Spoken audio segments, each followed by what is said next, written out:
El genio volcánico es una muestra que nos invita a reflexionar sobre el arte, el habitar en una zona volcánica. La historia del arte del paisaje en México justamente está pegada a los elementos volcánicos, principalmente al Popocatépetl y el Iztaccíhuatl, como elementos identitarios de esta nación. Además, en este año 2023 se cumplen los 80 años del nacimiento del Paricutín, así que los invitamos a pensar el volcán más allá de la figura piramidal, sino también desde sus cráteres, la lava, las erupciones e incluso la recuperación del hombre de la piedra volcánica para habitarlo o para hacer obras de arte. Una de las primeras personas interesadas en México como una región de volcanes fue Alexander von Humboldt, quien visitó Michoacán y vio el volcán Jorullo. Sin embargo, él llegó 40 años después de que hizo erupción, decidió hacer una serie de láminas para un libro de viajes, las cuales terminaron por ser difundidas en diferentes países de Europa, bajo el encanto que tenían en este continente por esta tierra nueva. Así que en esta vitrina podremos ver diferentes representaciones del Jorullo que llevan los títulos en italiano, en sueco, en francés o en inglés. Como les digo, América y México les parecían una nueva tierra a conquistar, una especie de nueva Jerusalén. Este núcleo tiene por interés poder encontrar las maneras en que se representaron los volcanes. Como en el caso de Humboldt, estamos divididos entre el interés científico objetivista de representar el volcán, pero no dejamos al mismo tiempo de estar frente a la obra creada por artistas, ¿no? Por ejemplo, aquí tenemos 3 manifestaciones de pintores interesados en volcanes, pero que ninguno de ellos vio alguno en erupción. José María Velasco, un hombre del siglo XIX, interesado tanto en la pintura como en la ciencia, de hecho tiene muchas láminas sobre diferentes aspectos científicos, hizo la representación de un volcán en erupción con su fumarola, pero él nunca vio uno. Mismo caso encontramos en Cecil Crawford O'Gorman, el cual tan solo por ver la manera en que la fumarola crece en espiral, nos damos cuenta que es alguien más apegado a la fantasía que la realidad. Finalmente tenemos a David Alfaro Siqueiros, el cual le debió haber tocado la erupción del Paricutín en 1943, sin embargo en ese momento él se encontraba en un exilio por Sudamérica. Así que cuando él pinta este volcán en erupción, en realidad, más que la representación del fenómeno ígneo, lo que le interesa es las posibilidades matéricas de la piroxilina, una pintura utilizada para carros que al mezclarse tiene esta gran textura y posibilidades químicas en donde los colores se mezclan de manera inusual y fantástica. Vale, gracias. También en una relación entre ciencia y arte encontramos esta pieza de los artistas interespecíficos. Ellos están utilizando una aplicación de inteligencia artificial, es decir, están nutriendo esta app con diferente información, porque algo que caracteriza a las cordilleras volcánicas de México es que se les nombra eje neovolcánico por el nacimiento del Paricutín, pero también porque probablemente en unos 50, 80 años pueda nacer otro volcán en nuestro país. Interespecíficos, lleno de información la aplicación, y aquí vemos algunas láminas que parecerían tener un carácter científico y que nos plantean cómo podría ser el nuevo volcán que naciera en nuestro país. Además, al fondo de la sala ustedes pueden dar cuenta de otra noción del volcán. Los volcanes no solo son destrucción, son zonas donde también hay fertilidad. Así que en las imágenes que ustedes ven, vemos cómo la naturaleza se abre paso a través de la piedra volcánica. Y en las cromafotografías de Mariana Delecán, fotografías a piedra volcánica, damos cuenta de la información que tienen en su orilla, nos da cuenta precisamente de que son zonas fértiles. Finalmente, este primer núcleo lo cerramos con la representación de los volcanes más pintados en México, que son el Popocatépetl y el Iztaccíhuatl. Y aunque son tan conocidos y conocemos la leyenda de estos volcanes dormidos, en realidad es la diversidad de representaciones en cada artista. Carlos Orozco Romero, profesor de la Escuela de la Academia de San Carlos, vean la manera tan diáfana de representarlo. Joaquín Clauset, ligado al impresionismo, más bien nos entregaba una pintura de mucha textura, luz, e incluso el Iztaccíhuatl azul pareciera realmente una mujer dormida. Mientras que finalmente el doctor Azul nos da cuenta más bien de un paisaje con esta perspectiva circular, ¿no? Y estas obras están en relación con la pieza contemporánea de Tania Jimena, que presenta una esatografía de las diferentes erupciones del volcán Popocatépetl, las cuales, bajo sus investigaciones, algunas datarían incluso antes del paso del hombre por el estrecho de Bering. Es decir, aquí tenemos diferentes manifestaciones del volcán. El 20 de febrero de 1943 surge por primera vez en el siglo XX un volcán. En este espacio tenemos diferentes representaciones del volcán realizadas por el Dr. Atul, la persona que durante más tiempo se dedicó a representar el volcán. Pasó meses e incluso regresó en diversas ocasiones a este espacio. En esta obra vemos un relato de las diferentes horas de cómo fue evolucionando el volcán. A las 12:30 del día surgió la primera fumarola, a las 2 horas ya había crecido 10 metros el montículo, para las 6 horas ya había alcanzado 200 metros y a los 3 meses alcanzó su altura de 250 metros y se desgajó. Gracias a estas pinturas, el doctor Atul hizo una exposición en 1950 con la cual comenzó su mito como el artista de los volcanes y como uno de los más importantes del arte en México.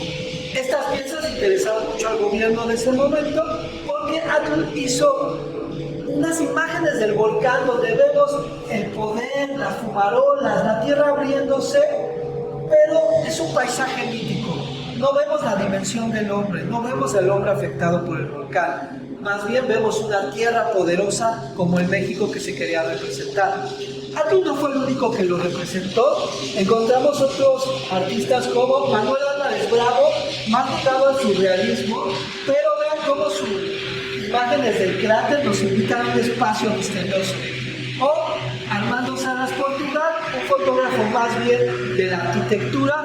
Vean cómo sus imágenes sobre la naturaleza muerta encontramos que tienen un sentido arquitectural.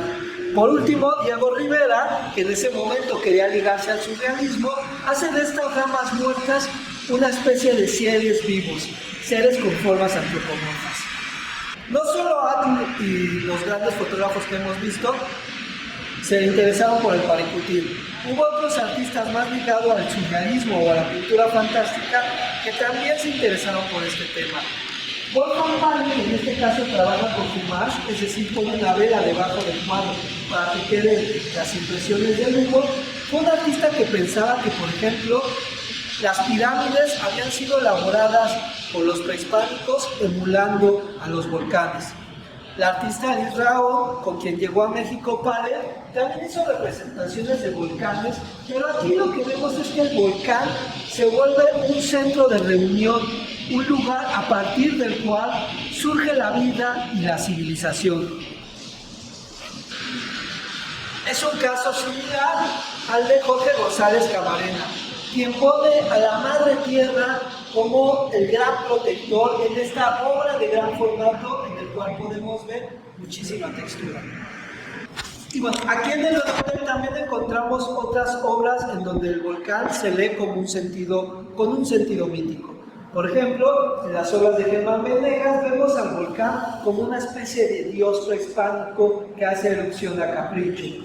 En las piezas de Tania Jimena estamos frente a la presencia de un cráter, pero aquí está elaborado con las semillas, obra que hizo con los temperos cercanos a la zona del volcán Popocatépetl, sobre las semillas que tienen fertilidad en esa zona.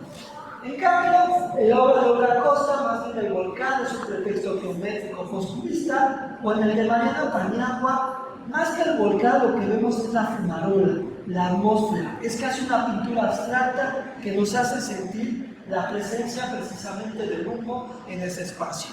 De forma contemporánea a la erupción del Paricutín, se dio el repoblamiento del Pedregal de San Ángel. Para ese entonces, el Pedregal solo era considerado un lugar habitado por serpientes y en el que únicamente había piedras, aunque en realidad había una serie de comunidades que habitaban ahí. El Pedregal había sido deshabitado desde la erupción del volcán Xitle, que implicó que dejaran esa zona la cultura de Cucuilco, como vemos en esta obra de González Camarena, que las personas están deshabitando. Relacionado con esta pintura, encontramos la pieza de Marcos Castro, que es un relato cíclico sobre el Xitle y la zona del Pedregal. Aquí vemos cómo el volcán hace erupción, pasamos de una vista lateral hacia el cráter. El cráter se transforma precisamente en la pirámide de Cucuilco, quien a su vez toma la forma de los habitantes de esta cultura que ya vimos en el cuadro de González Camarena. Se transforma luego en Coatlicue, la madre de todos los dioses, quien a su vez toma la forma de la serpiente característica del Pedregal, quien finalmente se transformará en el espacio escultórico de Ciudad Universitaria, uno de los grandes hitos arquitectónicos del Pedregal, para a su vez finalizar en Reino Aventura, para los más jóvenes, Six Flags, quien termina para reingresar en la forma volcánica, ¿no? Es decir, lo importante de esta zona es que vamos a encontrar cómo el Pedregal se volvió uno de los grandes hitos arquitectónicos. Arquitectos como Luis Barragán crearán grandes residencias y sobre todo Ciudad Universitaria será la gran construcción de este periodo en donde la universidad se desplaza al sur, y bien sabemos que el símbolo más característico de este espacio académico es la Biblioteca Central, de la cual aquí podemos ver sus bocetos. Juan O'Gorman, quien diseñó este edificio en la cuarta etapa del muralismo, que implicaba que los murales ya no decoraran los edificios, sino que cuando se diseñaba el edificio, este fuera pensado para tener murales. Juan O'Gorman decidió que para que los murales no perdieran sus colores al estar expuestos a la intemperie, los hizo precisamente con diferentes piedras volcánicas y piedras de río. Esos murales también los trabajó, por ejemplo, en su casa cueva, de quien Marco Rowntree hace esta reinterpretación de un perrito que estaba justamente en esta casa.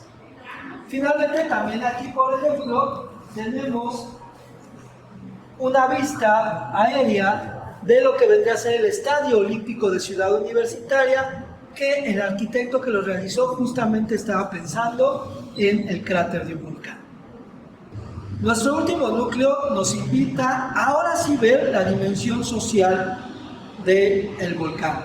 En este caso, vemos la trascendencia que tuvo la erupción del volcán Paricutín en el poblado que estaba cercano. Encontramos cómo algunas habitaciones fueron destruidas, cómo la piedra volcánica ingresó a la iglesia, incluso de esta solo quedó únicamente el campanario. Es decir, el volcán tuvo una tragedia para las personas, cosa que no vemos, por ejemplo, en las pinturas del Dr. Atwood. Pero el Paricutín también tuvo una dimensión de fantasía, de gusto, de admiración, que llevó a que muchas personas quisieran viajar a México como si este fuera un espacio turístico. En esta pieza de Ernesto Solana, lo que vamos a encontrar es toda la memorabilia que él ha reunido alrededor del volcán Paricutín. Se escribieron libros, guías de turismo, encendedores, discos, cómics, memoramas, hasta los viejos viewmasters encontramos aquí. Es decir, el Paricutín generó una gran fascinación al público no solo mexicano. Pero bueno, en estas cosas casi surrealistas de nuestro país, el gobierno de Michoacán decidió emitirle su acta de nacimiento al volcán Paricutín. Y en los años 80 se decidió hacer un recuento justo de esta erupción. Uno de los relatos más interesantes es el de Dionisio Pulido, y su esposa, quienes cuentan cómo ellos estaban trabajando la tierra en la que justamente se abrió esta y empezó a surgir el volcán. Mientras todo el pueblo tuvo que evacuar, el único que se quedó inmutable viendo el Paricutín fue el Doctor Atiu. Es decir, este volcán terminó por convertirse en un elemento turístico de fascinación para el mundo entero. Actualmente podemos dar cuenta cómo el Paricutín ha llegado a espacios como películas de Hollywood o caricaturas, o incluso el artista Alonso Cedillo compró un espacio en Second Life para construir un lugar en que naciera un volcán.